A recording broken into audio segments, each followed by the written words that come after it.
It was a cold, misty morning when Mark, Jake, and Lena decided to explore the old warehouse that had stood on the outskirts of town for as long as anyone could remember.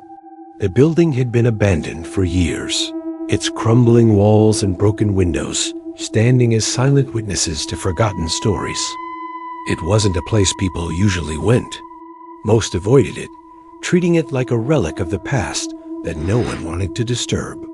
But the three friends had heard the rumors, and curiosity had a way of drawing them in. "Think about it," Mark said, the excitement in his voice matching the edge of nervousness in his eyes. "This place is like a time capsule. Old documents, junk, maybe even some forgotten treasure. Who knows what we'll find?" Jake hesitated but shrugged. "I guess you're right. But if we get caught, I'm blaming you." Lena, always the skeptic, rolled her eyes but joined in anyway. "This place is probably just as empty as the rest of the abandoned buildings around here. Nothing to be afraid of." As they approached the decaying warehouse, the fog around them thickened, wrapping the area in an eerie, suffocating silence. The tall, rusted gates creaked as they pushed them open, revealing the dark interior.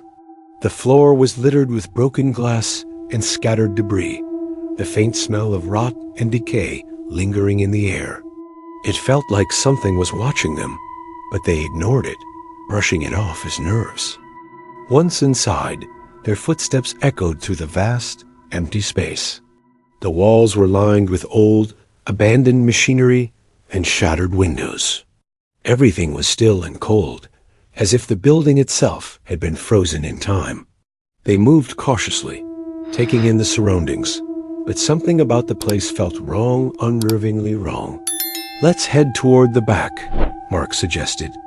"If there's anything interesting, it's bound to be there." They pushed forward, the beams of their flashlights cutting through the shadows. It wasn't until they reached the back corner of the warehouse that they stumbled upon something strange. Beneath a pile of old newspapers, they found a camera, an old black camcorder, covered in dust and debris. "That's odd," Lena muttered, brushing it off. "Who leaves a camera behind in a place like this?" Jake raised an eyebrow. "I don't know, but let's check it out." After a few attempts, Lena managed to get the camera working. The screen flickered to life, revealing a dimly lit room. At first, it seemed like just another part of the warehouse, but then things started to shift.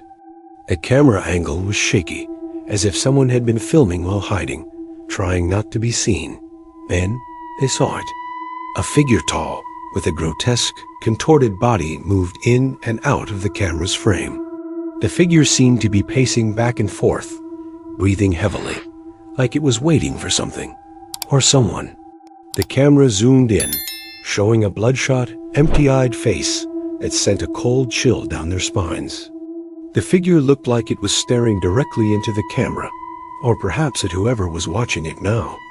Mark gasped, feeling a cold shiver run through him. Is that ... is that real?" Before anyone could answer, the sound of footsteps echoed down the hallway.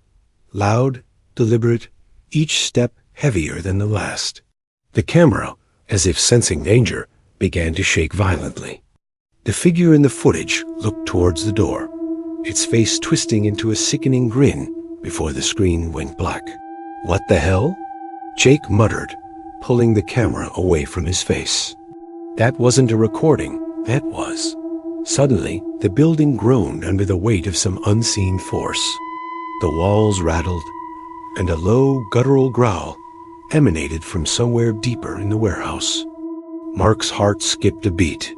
He wanted to leave, but something kept him rooted to the spot. Lena's flashlight flickered, and in the dim light, she noticed something. "Look, over there," she whispered, pointing towards the back of the room. Something was moving slowly, deliberately, like a shadow creeping along the walls. They all turned toward it, but before they could react, the sound of heavy breathing filled the air. The kind of breath you feel in your bones, cold and unnatural. The room grew colder. The air became thick, suffocating. They turned, expecting to see the figure again, but nothing. The warehouse was eerily silent. "Let's just go," Lena urged, her voice trembling. "Now." But just as they turned to leave, a loud bang echoed from behind them, like someone slamming a door, shut with unnatural force. Mark spun around, his heart racing. The camera, still clutched in his hand, flickered back to life. The screen showed a new image, a hallway.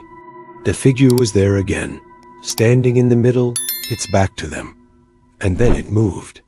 The camera was thrown violently to the ground, the lens capturing only a blur of motion as it tumbled. The shadow of the figure grew larger and larger, moving toward them with terrifying speed.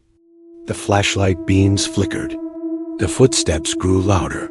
The camera, still recording, caught a glimpse of a hallway dark, twisted, with walls that seemed to warp and bend. The same figure appeared in the footage, its face twisted into a horrific grin, its eyes wide with madness. They ran. The camera tumbled across the floor as they sprinted through the darkness, their breathing ragged. Every creak of the floorboards, every rustle of the wind outside, felt like it was chasing them.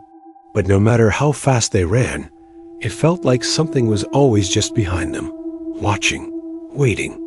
As they reached the front of the warehouse, the door slammed shut, trapping them inside. They spun around to see the figure standing at the other end of the hall, watching them with those horrifying, empty eyes. And then the lights went out. The last thing Mark saw before the screen went black was the camera lens, focused on the doorway as the figure stepped forward. When the authorities finally arrived, the building was found empty. No sign of the three friends. No trace of the figure. No evidence of anything that had happened. The only thing left behind was the camera, still recording. The footage was never released. It was deemed too disturbing, too incomprehensible. But the last frame, the one that lingered on the camera before it went dead, showed something that nobody could explain. A single word, written in blood across the camera lens. Help.